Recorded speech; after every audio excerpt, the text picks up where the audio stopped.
Welcome back to another installment of Mapfix Diaries, and we're going to be taking a look at all the changes that have been done to Burning Down Under. These changes might be reverted in the near future depending on how well it plays in Versus. On Chapter 1, there's been a scout added at this spot in the beginning to give survivors some sort of range in case someone gets long charged.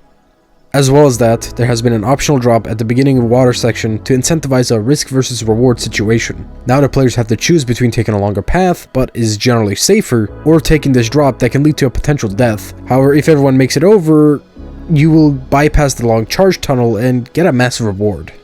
At this outside section here in the beginning, if you do decide to take the long route, some fences have been added with ways to get back over to make long charges less effective. They're still reliable, but isn't going to be as bad as it was before. We've also added some trees to give infected some better places to spawn from. At the long tunnel, we have now added some piles of wood to serve as spawning opportunities for the infected, and as well as something the survivors can utilize to dodge chargers and stuff like that. At the top of this building, at the switch, there has been another scout added for both ammo and range purposes. There's also a SPAS shotgun down below in the room in this building, which you can get safely if you wish. And for the last change, this mounted side has had some trees added to serve as more spawning spots and as well as something the survivors can use as cover. On the second chapter, a bus, a box, and some barrels have been added to act as a slightly longer path and as a decent hit spot for the infected here in the beginning. There's also a tree that's been added here for the infected to utilize.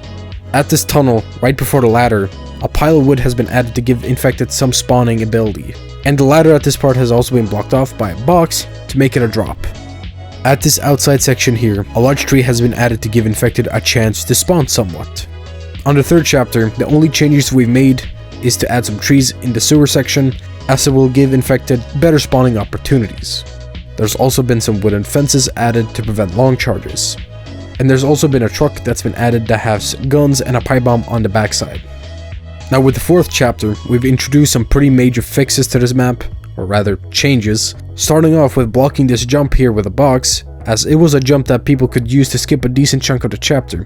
Right after the generator room with a ladder, you will now come across this truck with an M16, a scout, and as well as some ammo.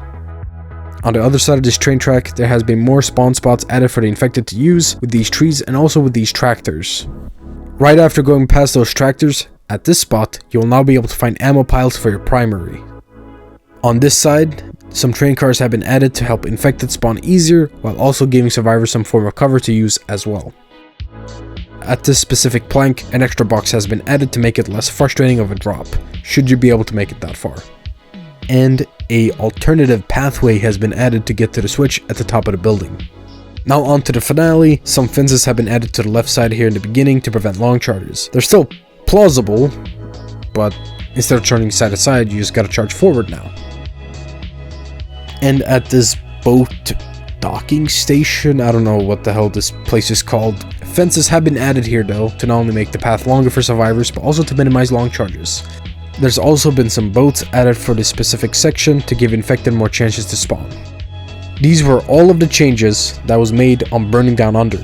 Remember that these changes can get reverted if it doesn't play as well as intended, or if we have a better solution for these certain problems. As usual, brothers, have a firm day and stay classy, my fellow deadweights. That's like so shit, bro. Holy fuck.